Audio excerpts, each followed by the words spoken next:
look, let's move on to America now. Not as sad as the Democrats in the US. If you were sick of Kamala Harris after the 2024 presidential election, you're going to be a lot more sick of her very soon. Today, she announced she will not be running for governor of California. Now, you might say, well, that's a great thing. No more Kamala.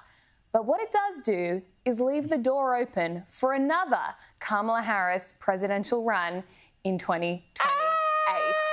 I know, it is absolutely terrifying. She posted today, over the past 6 months, I've spent time reflecting on this moment in our nation's history and the best way for me to continue fighting for the American people and advancing the values and ideals I hold dear. I have given this serious thought to asking the people of California for the privilege to serve as their governor. I love this state, its people, and its promise. It is my home. But after deeper reflection, I've decided that I will not run for governor in this election. Now, she's left open the possibility of running for president again, which will be her third presidential campaign. She was VP 2020, President 2024, and potentially again in 2028. And that just makes me go back and reflect on all the wonderful Kamala Harris moments we witnessed when she was vice president. The children of the community are the children of the community. You need to get to go and need to be able to get where you need to go to do the work and get home. Talking about the significance of the passage of time, right? The significance of the passage of time. So when you think about it, there is great significance to the passage of time in terms of what we need to do to see the moment in time in which we exist and are present.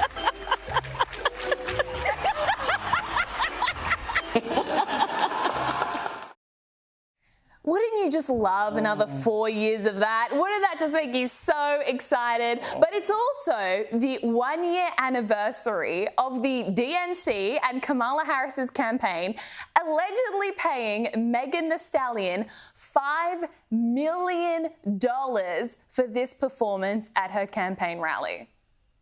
Through the quarantine, I'm very well. Come out, as you can tell. Got beef from years ago, it's beefing by herself. Rule number 1, don't repeat that. Rule number 2, if they all came with you.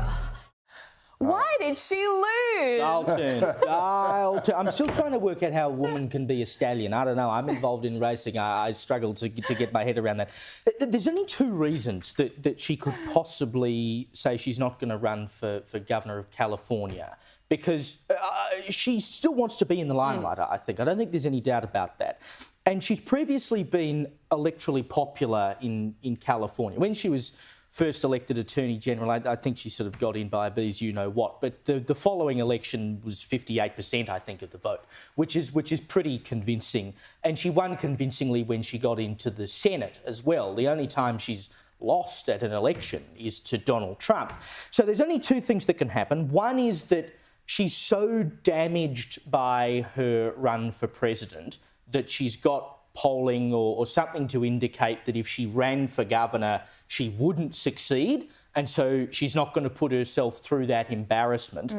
Or she is dumb enough to think that she would have a genuine shot at winning a presidential campaign. And I don't know how you could possibly think that you could do it. Like, that is next level delusion to think that Delulu, I think. Delulu with no Salulu, as the Prime Minister once said. But like, to even think that the Democratic Party would entertain the idea of running her as their presidential candidate again. I mean, there's a very good reason that Hillary didn't come back. Because it would just never work. And I don't know how they think it would ever work again with Kamala Harris. So I suspect, and I deeply, deeply hope that the reason she's not running is because the Democratic Party has said, we will not support you. You will not get this. I can only hope so. I don't necessarily think that that's a foregone conclusion, even though it is so obvious that you can see it from space, because there are still some absolute just knuckleheads, just card-carrying idiotic morons in the Democratic Party and largely in charge of the Democratic Party, which is why you see ludicrous ideas like AOC saying that she's going to run for president, as if that's going to swing middle America back to the Democrats. It's just bonkers.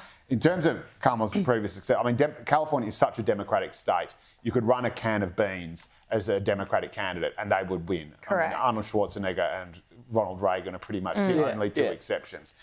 So I don't think that's a marker of her electoral appeal. And in fact, when she ran for president, when she ran in the primaries in 2020 that Joe Biden eventually won, she came last. She was the big hot favourite, and she so completely and utterly screwed the pooch in her first debate that she was effectively laughed out of the room, and then only became vice president because Joe Biden needed, in his own words, a black woman to counter the fact he kind of backed himself down to into the fact a corner. that he was a white man, and that's how cooked the Democrat Party is. If she, I mean, I found that video actually very triggering. I've forgotten just how hideously bad she was. If she runs for anything, and if she's allowed, I mean, she's obviously too stupid and deluded to know what she's going to do. The Democrats have to step in and make sure this doesn't happen. But this is the thing. Polling has come out which says she is actually in the lead as the preferred Democrat presidential candidate. The other contenders are Pete Buttigieg, who was the transport secretary under Biden, and then it's Gavin Newsom, Josh Shapiro from Pennsylvania, and AOC at around 7%. She's actually well in the lead, probably because she's the only one people know. So if you poll them, they're just going to go with the person they know. But I actually think those polls have given her a massive sense of false confidence, and this might genuinely be the start of Kamala 2028. Well, she can give it a go, but you know, if the Democrats have any sense, they won't let her do it because she can't win. She can't win. Bring on JD Vance for president because that may well happen.